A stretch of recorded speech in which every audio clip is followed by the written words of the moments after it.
Now we've got longtime Democratic strategist and former senior advisor to Pete Buttigieg, Lis Smith. Lis, thanks so much for taking the time.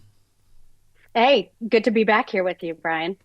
So you've worked, as I said, with Pete, but you've also advised a number of red state Democrats, which is why I was really looking forward to having this conversation in this moment, where inherently we're going to need Democrats to win in red areas. Red areas have really become the majority of the country at this point. So as part of this election postmortem, knowing that the Democratic Party, which is normally about as nimble as a cruise ship, has to make changes here moving forward, what is the top piece of advice that you would give? So when it comes to red states, yeah, and so let me just run through, at the beginning of my career, I worked in South Dakota, I worked in Ohio, I worked in Missouri, and then I worked in purple states like Virginia as well. Did gubernatorial campaign in Kentucky. So I really have worked in a lot of red states. And then this cycle, I did work with a lot of the House Democrats who won in Trump districts. So from there into 2004 to 2024, I do think I've learned a lot. And the top advice that I would give to them is that there's no one way to be a Democrat. Sometimes in Democratic politics, and especially right now, and really for the last, I would say 8 years, it's really felt like the National Party has sort of pushed, the National Party and the groups aligned with it have pushed a one-size-fits-all thing. Democrats have to check every box in the political purity test to sort of count as a Democrat. And that just doesn't fly. That's not going to help Democrats win in red states. And so I think I really encourage candidates to be heterodox, not to feel the need to take every national Democratic position, to meet voters where they are. The candidates who overperformed this cycle were candidates who ran with tough messages on things like the border and public safety, who were willing to break with Biden on those things. And I think another important piece is to know who you are, have your vision, and not just be anti-Republican or anti-Trump. That is a trap that a lot of Democrats fell into this cycle. And if we're going to win going forward, and especially win in red states, we need to give people a reason to turn out for Democrats and not just against Republicans. Right, and I think that's such smart advice. And inherently, we're going to have to do that because Trump isn't even on the ballot heading forward to 2028. So if your whole brand is predicated on anti-Trumpism and you're running against the guy who isn't running, then what does your party really stand for moving forward?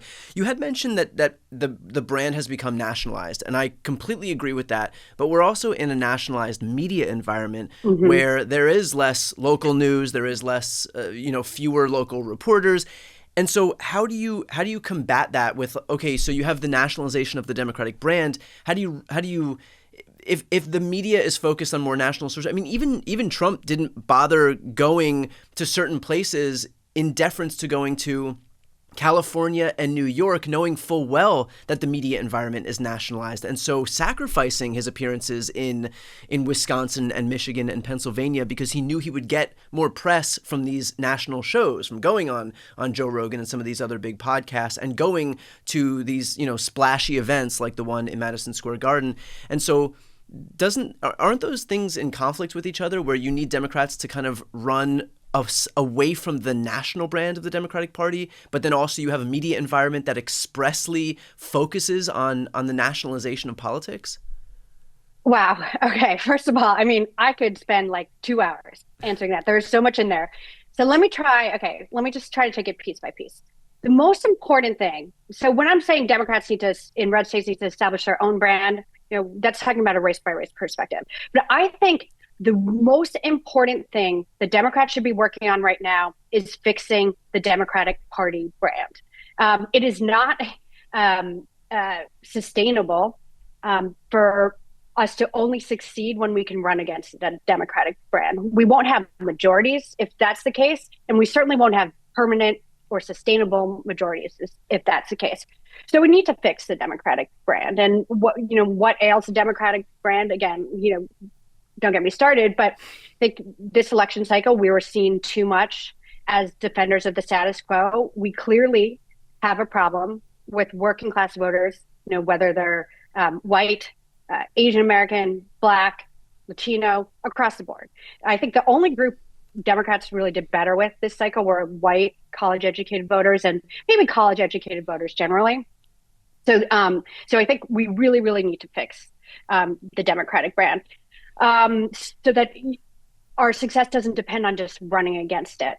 And I do think that that will require a lot of people in the party coming together, elected officials at all levels, people at the staff level, some of these convening groups, and saying, guys, like, what we have been doing didn't work, and let's start putting out some of those more common sense voices, the people who can, appeal to people across the political spectrum, people who are a little bit more politically heterodox.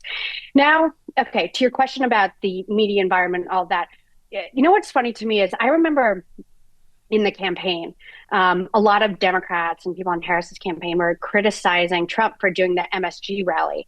And it sort of showed that they don't really get how the media environment works today. If whether you're in Madison, Wisconsin, in that media market, or MSG, if you're making news at MSG, the people in Madison, Wisconsin are going to hear about it. They're going to hear what you have to say.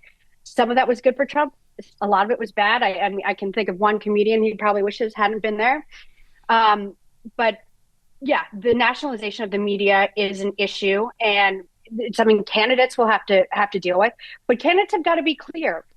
When the national brand and the nationalization of the Democratic Party hurts them, they've got to be very clear about where they disagree, and not let things like, in 2022, for instance, like defund the police fester. And when people in our party, people on the far left say dumb things, make sure that you go out and make clear to voters that you are with them, not with the extremes. And we've got to be more confident in being able to do that. And we've got to be able to give people backup when they do that, and not just like let them be piled on social media and feel timid in the future about being willing to differentiate themselves from the extremes. Yeah, there is a sense that if somebody says something that doesn't comport perfectly within the narrow guidelines, the maximalist guidelines that are set forth by, to be a member of good standing in the Democratic Party, that A, they're either going to be too afraid to say it, or B, they know that if they do, they're just going to get completely pummeled for it. And so you're right. They're not only running against their opponent, they're also running against the Democratic Party. And like, the Democratic Party should be a boon for them. It should be a resource for them. It should offer them some backup, not another opponent to have to fight against in these races. But with that said here, what is then the model for a winning red state campaign? Because look, I get that Ilhan Omar isn't going to go into Ohio and win, right? But at the same time, you had somebody like Tim Ryan who didn't win in Ohio. He was, I think, what we would consider a model candidate for that state. You had Sherrod Brown who didn't win in Ohio. We lost races with these moderate Democrats who were, again, model candidates in Montana, for example. So who's done it correctly, and what needs to be replicated? Well, what's interesting to me about Ohio, and as I mentioned earlier, I worked in Ohio in 2010, which was tough year, but the guy I was working for, Governor Ted Strickland, had a pretty good year, all things considered, only lost by 2 points when most of the Democrats in that region were losing by double digits. But what was interesting about the Ohio example was, Tim Ryan ran a pretty, moderate campaign in 2022. Sherrod Brown had more of a statewide brand, ran more of a populist, a little more left campaign in 2024, and they got they lost by almost the same margin. Like, I think it was a difference of like 0.5% or something like that. And that tells me that this really is a brand problem, because they ran two very different types of campaigns, had two very different profiles. I mean, yeah, both have been in elected office for a long time, but Sherrod had a statewide profile, Tim didn't. So that tells me that it's a brand problem and that we need to fix it from the top down. Now, okay, let's look at the candidates who overperformed. Some of the House candidates, right? You had the top overperformer was Pat Ryan in the Hudson Valley. Then you had Jared Golden in Maine, Marie Gluesenkamp-Perez in Southwest Washington, Tom Suozzi in suburban Long Island, Angie Craig, who has a partially rural district in Minnesota. What do these candidates have in common? Superficially, not that much. You've got a West Point grad, you've got a 20-year politician who'd been a mayor and all these things. You've got an auto shop owner. You've got a former Marine who never even voted until 2012. But what all these people had in common is, sort of what I talked about before is one, they were good fits for their district, and all their districts are very different. So what plays in suburban Long Island is going to be different from what plays in Southwest Washington. Two, they all had a backbone and were willing to go against the party on things like immigration, on things like, what they see as maybe onerous government regulation. And three, they didn't make their campaigns too much about Trump. They had their own thing. They were in touch with their voters and could go out and, Jared Golden could talk to fishermen about issues. Marie Gluesenkamp-Perez could talk about right to repair. Tom Suozzi, talked a lot about the border because, with Governor Abbott shipping all these migrants up here, places like Long Island have become, their own border states. And so I think you really got to, candidate quality matters. Being willing to break with the party matters, meeting voters where they are matters. And so there's no one size fits all thing. And with the Senate candidates who won, I would say same thing. They had interesting profiles. They were willing to break with party orthodoxy on certain issues, and they met voters where they are. So would you recommend then, when we talk about the Democratic brand, that's like this amorphous thing. And so what would be I guess a practical solution moving forward so that it doesn't feel like we just have to keep running against Democrats? Like, what would you say if you had every single person in a room right now and, in the Democratic Party, from strategists to the politicians themselves to the candidates themselves, what would you say to them so that it doesn't feel like Democrats, again, to my earlier point, have to constantly run against not only their Republican opponents, but also this amorphous blob that is the Democratic brand? Like, we shouldn't have two opponents in every election cycle. Messengers matter, candidate quality matters, the message matters. That's another problem is that the candidates that I mentioned who overperformed all had really, really clear messages. And I don't think this is all Kamala Harris's fault or her campaign's fault. They only had 100 days, but right. By the end, like, did you really know what her message was? Was it like Trump is Hitler? Was it she's a tough on crime prosecutor? Was it about the economy? Opportunity economy? It wasn't really clear. So I think we sometimes have a messenger problem. We sometimes have a message problem.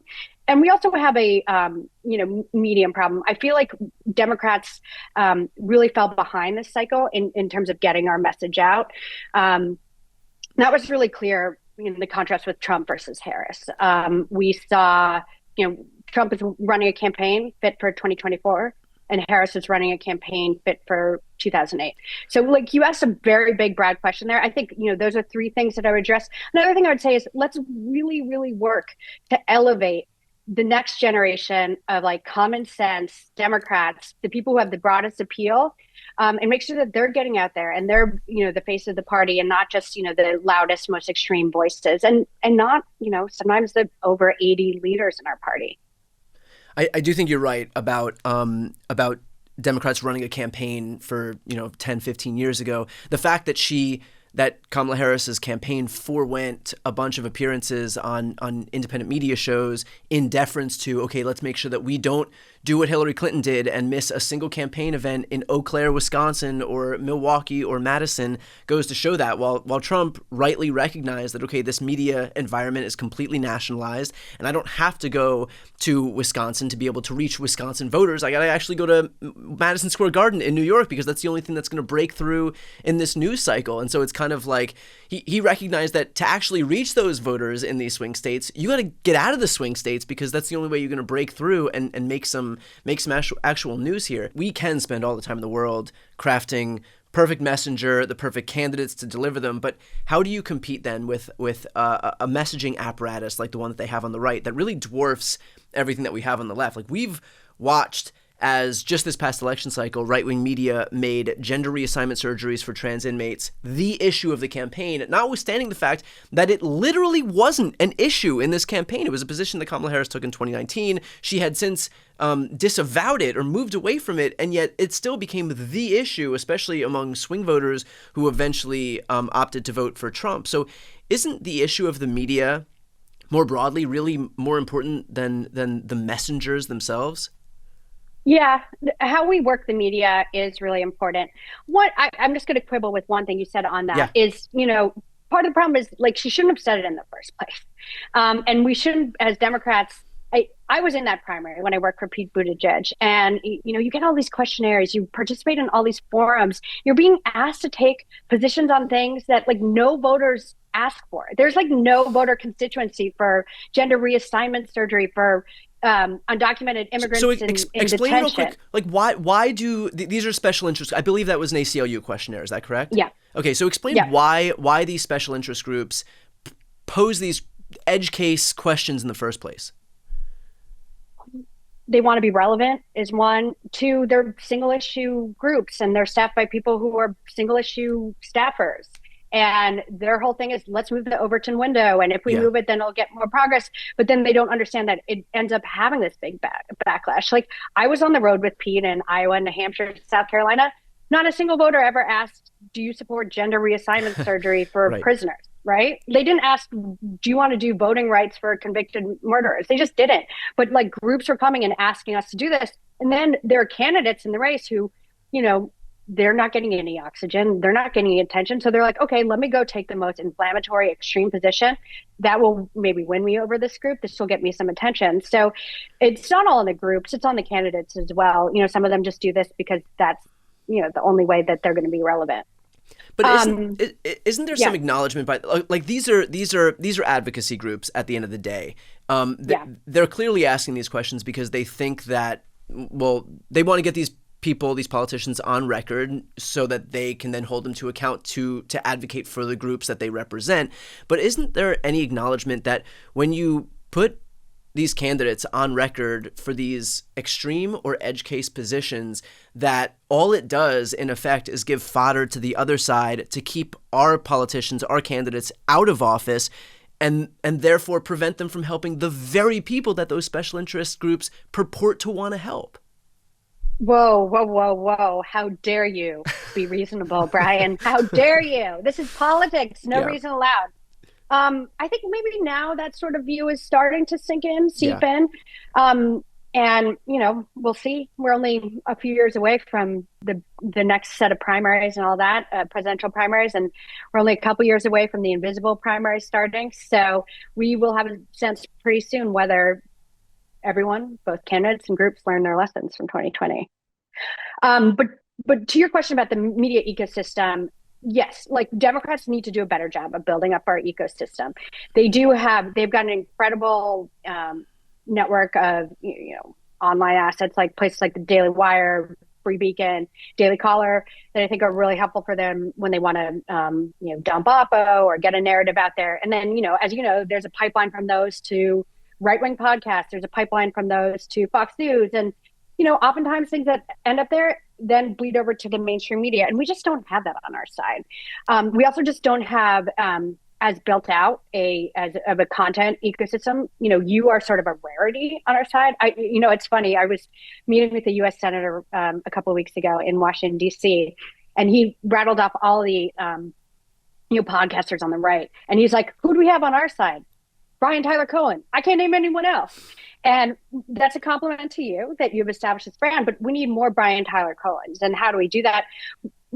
On the staff level, on a candidate, elected official level, we need to prioritize, more shows like yours.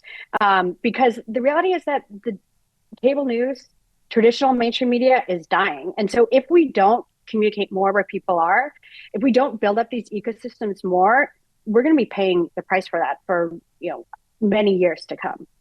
Well, I guess that leads to this question: is that Democrats spent $2 billion in this past election cycle? Democrats raised like $2 billion alone. I'm sure they spent even more than that. But where did that money go? And in your opinion, where should money go moving forward? Because by the way, there are a lot of people who donated and saw kind of look. If a candidate on the Democratic side is going to request money and then we see what happens when that money is actually spent, there's really not a whole lot of incentive for people to donate their hard-earned money in the future. And so something's got to give. And so in your opinion, again, where did the money go and where should it go? So where a lot of it went to TV ads. A lot of it went to, field operations, digital ads as well. And my thing about this is Peter Hamby, who I know you spoke with recently, Yeah. had a column about this, and he said that in Democratic circles, we like over fetishize, I said that right, data, and don't prioritize like candidate quality, message, and gut instincts enough. And I think that that's very, very true. Like you can run all the ads in the world, but if the message in them isn't good, then like you're not going to win. You can knock on as many doors 10 times in a row as you want, but you're not going to win if you don't have a candidate and a message that's selling well. So, where would I spend it? Not on not necessarily on those things. I'm curious. What about you? Where do you think Democrats should have spent it? Well, so Stephanie Valencia runs a Spanish media network, and she spoke to the guys at Pod Save America a few years back and basically just talked about how Democrats had raised millions and millions of dollars in the South Florida market. And for ads that go in one ear and out the other during election time, and Democrats notoriously perform worse and worse in Florida to the point where it went from a blue state to a purple state to now as pretty much as close to a red state as you can imagine, unfortunately. But Republicans came in and spent like $350,000 on buying up one of the last politically neutral radio stations. And so they understand that it's not necessarily just Democrats' problem is thinking that politics only exists between September and November of an election year. And Republicans rightly recognize that it's about building up an infrastructure that's going to be working not just on November 1st, 2nd, 3rd, and 4th, but the other 361 days per year. And so they bought up one of these last remaining radio stations in South Florida, and now they're able to, look, for lack of a better phrase, proselytize the entire year, while Democrats will burn hundreds of times that amount of money on ads that, again, don't have any discernible impact, because throughout the rest of the year, people are getting they're building up their political ideologies, crafting their political ideologies through what they hear, not just in October and November, but in January and February and March of off-year election cycles. And so I think we have to stop dumping millions and billions with a B of dollars into these ads that are not look, I don't know. I don't look at the data, but I do know what people say that watch my YouTube channel all year round and listen to my podcast all year round, what they have to say and how their worldview is created. And it's not through some one-off ad or even that they see 1, 2, 3, 4 times during the Super Bowl or whatever it is. It's going to be through people that they listen to all year round from these trusted voices. And so I do think that Democrats would be better served by taking not some of the billions of dollars, but just like maybe a couple of million. Like, this is pocket change for what we would raise in a regular election cycle in the year 2024. Take some of this money and build up creators, build up independent media, build up people who are actually going to talk to folks. And it doesn't have to be politics first. It could be politics adjacent or just culture. Like, politics is downstream of culture anyway, but a lot of the people that the right has invested in are not politics first.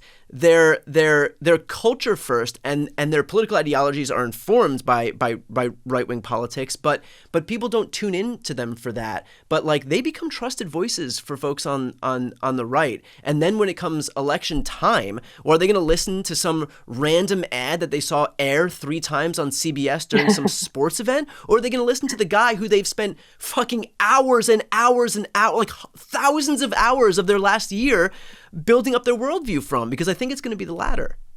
I totally. Oh my God. Well, you're really on one there. And I agree with everything you say. I think there are 2 things there. Yes. So we need to build up that ecosystem more. We need to be more present there. The point you made about not just showing up on election years I think is really important. Like, for instance, like someone like Pete Buttigieg, he's been on your show how often? And he doesn't just show up on your show October of 2024. He was Right. on multiple times when he was Secretary of Transportation, so that he could build a relationship with you, and more importantly, build a relationship with your audience, so that they get it. Like, oh, hey, I like this guy. He's smart. He's fun. He's willing to chop it up. He'll come on even when he doesn't need anything. It's not transactional. And we need to do a better job of that. But I think outside of just reach out to like sort of our ideologically aligned media, we need to do a better job of just breaking out into the newer, independent, alternative media. And this is a place where we saw, Donald Trump sort of eat our lunch, right? And what I don't get is, for 4 years, Joe Biden was president, Kamala Harris was vice president. They could have been doing interviews on Rogan or with Theo Von or on Flagrant, and I get it. Sometimes it's a little edgy, but they weren't doing that. And the only time that they were maybe going to show up was Kamala Harris, like 2 weeks before the election. Right. And by then people have built their political ideologies already. I mean, how many truly undecided voters were there by October of 2024? Right. And so, it says to me a few things. I think one of the reasons why they weren't going on is like, who are these people, right? Like, there is this sort of old stale view in democratic politics that if something's like not on TV or not in the New York Times, it doesn't matter. They're like, what's a podcast? Does anyone listen to this? Joe Rogan? What is this guy who's like, hosted Fear Factor? I'm supposed to go talk with him? Yeah, you are. Sorry, that's a new gatekeeper. So that's one. And like two is that sometimes Democrats deplatform ourselves in the name of purity. It's like, we can't go on Rogan because he said some offensive stuff about the trans community, or, we can't go on Theo Von's show because he's, spread some conspiracies about vaccines. And, we don't need to agree with everything everyone says. And again, these purity tests make our party so much smaller. And we should, even if we disagree with these people on some issues, we should still go on and use it as an opportunity to talk to their audiences. But a third thing that I think is really, really important is like, we need candidates who can go on there and, be good. Don't be like, one piece of advice I always gave to Pete in 2020 was like, don't be boring. And so if you're going on a podcast, and you just go on and deliver scripted talking points, you're not going to win over. What's the point? Yeah. And if you listen to Trump's interviews, with some of the people I mentioned, like the Flagrant guys or Rogan or Theo Von, a lot of it wasn't on politics. A lot of it was, talking about his family, talking about telling funny stories about his sons, or talking about his brother's struggle with, addiction, talking about sports, telling funny anecdotes. And it wasn't about ticking through policy priorities. But then when you saw Kamala Harris go and call her daddy, it really, really was policy focused. And it felt like not authentic to the medium. And it felt very transactional. Like, I'm only here to, I don't need you to get to know me. I'm not going to tell you anything about myself. I'm just going to tell you about the policies, and then you have to go vote for me. And that's just not how it works. And like nowadays, there are podcasts like for like every interest, and anyone can sort of go, or podcast shows, whatever you want to call them.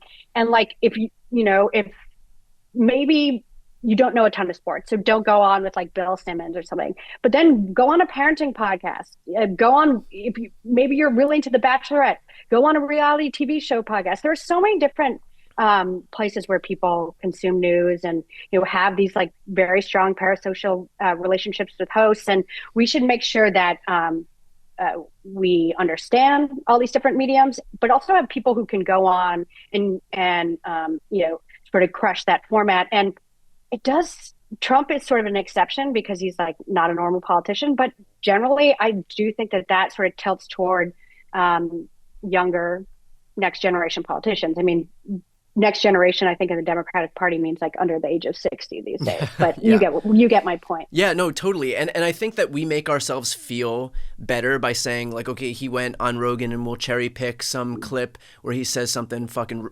completely inane, and we'll say, oh, look, it was a disaster. But the reality is that the people who are listening to him for 3.5 hours on Joe Rogan's show, like, they're going to breeze by that one moment that we've told ourselves was the nail in the coffin for him. And he does derive more benefit, A, from going on there and spending the other 99% of the interview where he did fine enough, that they at least have the opportunity to hear him. But more importantly, the fact is that only he went on there. And so that ground is ceded to Republicans. They're only going to hear one perspective anyway. I mean, I know that you were instrumental in making sure that Pete went on these right-wing shows and like look, there's a problem in the Democratic Party where we often, at least in the past, I think we're getting better at it now, but we didn't want to legitimize these platforms. But like, us not going on right-wing media doesn't delegitimize them, because first of all, more people are watching right-wing media than left-wing media. But more importantly, all we're doing is ceding ground to them and letting them dictate the entire conversation without any input from Democrats. And so which is worse?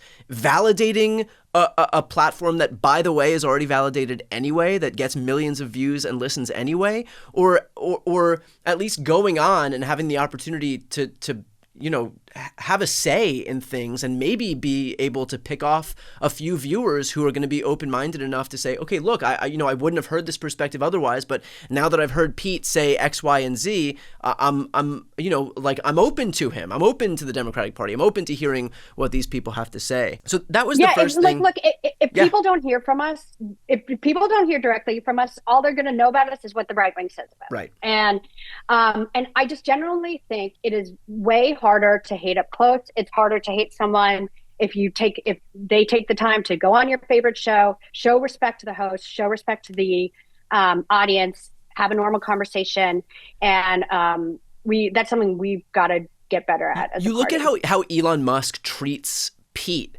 And it's because Pete engaged with him, and he I think it was like 3 weeks back. Like, he responded to him on Twitter. They had a phone call, and Elon is way more deferential to Pete, way more respectful of Pete than anybody else, because Pete's willing to go into these spaces and actually interface with people on the right. And I think that we do have to get better on that.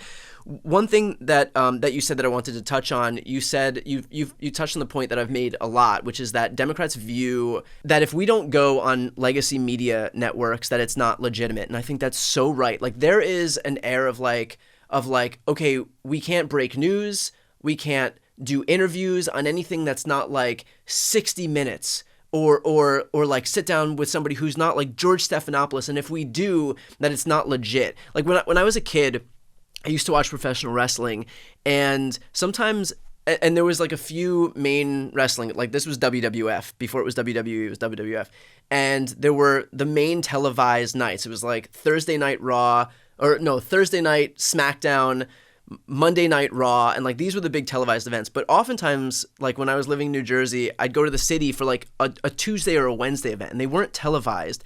And sometimes they would have something happen where like a belt was transferred from one wrestler to the next. And I'm thinking to myself, even as a kid, like it's kayfabe, right? It's like you all know, everybody knows it's fake, but it's a collective suspended belief that okay, we all have to pretend that what's happening is real. That's how wrestling works. But even when I would see the belt get transferred, I'm like, this can't happen because it's not on TV. And then something would happen and the belt would go back, and like, it was all part of the story. But I knew nothing can really happen unless it was on Thursday Night SmackDown or Monday Night Raw. And that's what it feels like the Democratic Party does right now, that they save all the news for like real legacy media, real mainstream media. They save all of the juicy interviews for real legacy mainstream media. And the right doesn't do that. Like, when was the last time you saw any right-wing politician break news by giving it to like CBS? They go on the Daily Wire. They go to Tucker Carlson. They go to Breitbart. They go to they go to Fox. They go to OAN and Newsmax. And that's where they make their announcements. That's where they make their policy positions. That's where they give their exclusive interviews. And that's why they've been able to build up right-wing media to the degree that the left hasn't, because we are operating under this assumption that unless it's behind the glossy veneer of legacy media, then it's not legitimate.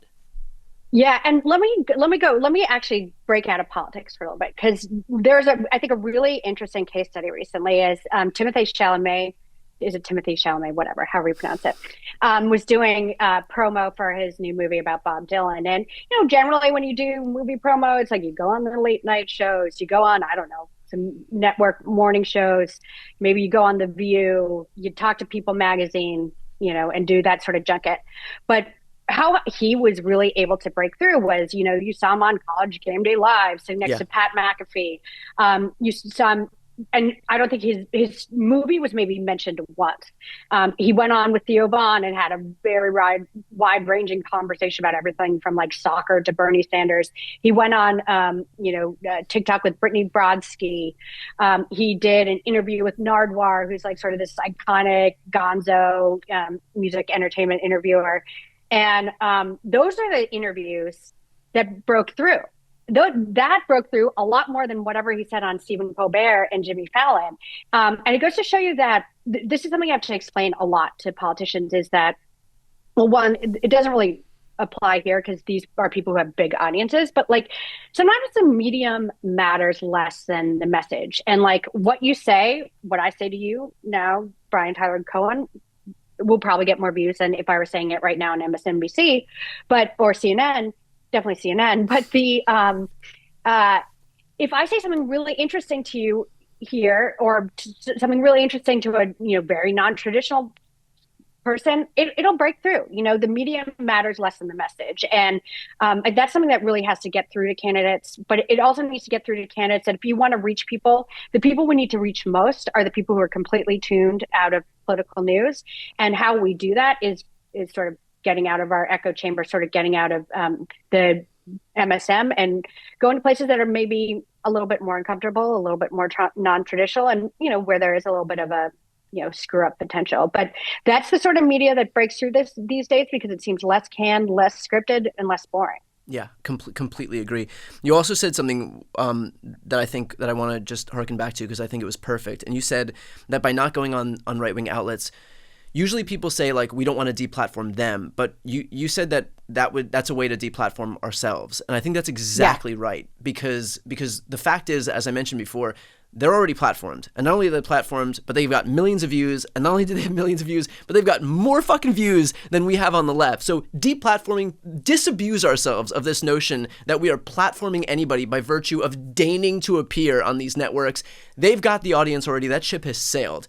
But I do think that you're completely right in that the only people that it's hurting is that by virtue of not going on these networks, yes, because they might have said something at some point in the past. Look, everybody's got shit. Everybody's got skeletons in their closet. Their audience is listening to them. And this is not about imposing purity tests and saying that we are only going to talk to people who, again, are like aligned perfectly with every public statement they've made in their entire lives, aligned perfectly with every stated policy position of the Democratic Party.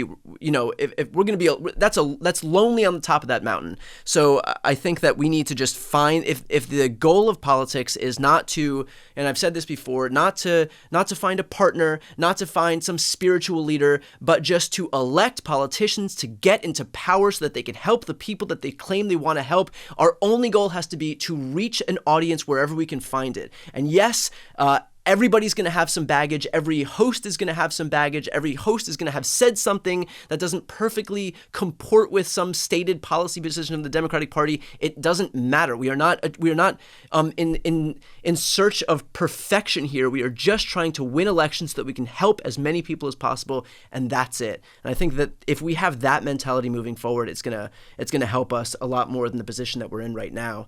But you'd be surprised. I mean, with Pete, I think he was doing the podcast election thing before it was cool. He was going everywhere before it was cool. But I still remember, man, like obviously with going on Fox News, we got all the hate from Media Matters, whatever. I mean, that's how they make their money, is attacking Fox News. So I get that. But then, people were like, he can't go on Bill Maher's show. Bill Maher said something Islamophobic 10 years ago. Okay. That's a massive audience, and it's very ideological diverse. Like, you want to reach that audience. They got mad because I got him on Barstool. Like, I'm a big Barstool listener. I like that. And they're like, oh my God, the El Presidente he's a homophobe, he's sexist, he says all this. And it's like, guys, come down. He's on with like PFT commenter. They're just like making a couple jokes before the debate. Yeah. And it was something that we had to contend with. And sometimes even internally among staff, they'd be like, oh, why is he going on this? Why is he going on that? And we do need to change, I think, some of the staff culture as well, and really try to help build up staff who understand that, like, we got to win. And that politics isn't about purity. It's really about finding people who connect with voters. And by the way, I'm a Barstool fan too. I consume their content. I know that their content skews right wing. I want Medicare for all and the Green New Deal. Like like you have to understand how people actually, like, how the vast majority of this country works, and it's not by imposing purity tests. It's not by listening to something that they said 10 years ago and saying, "Oh, that's it." Like, that people are going to watch stuff that's entertaining, and we have to recognize that that's how people operate in this country. And if we want to win, we have to be more willing to find people where they are. Let's finish off with this. This is the will age poorly section of the show, but I'm curious who you think, as we, for no reason other than I think we're masochists, who you think the next generation of Democratic leadership is going to be. I'm not asking you necessarily who you think is going to be running for president in 2028, but kind of. I mean, we do feel like a ship without a captain right now. I mean, the last Democrat who left office a complete winner was Barack Obama, all the way back in 2016, 2017.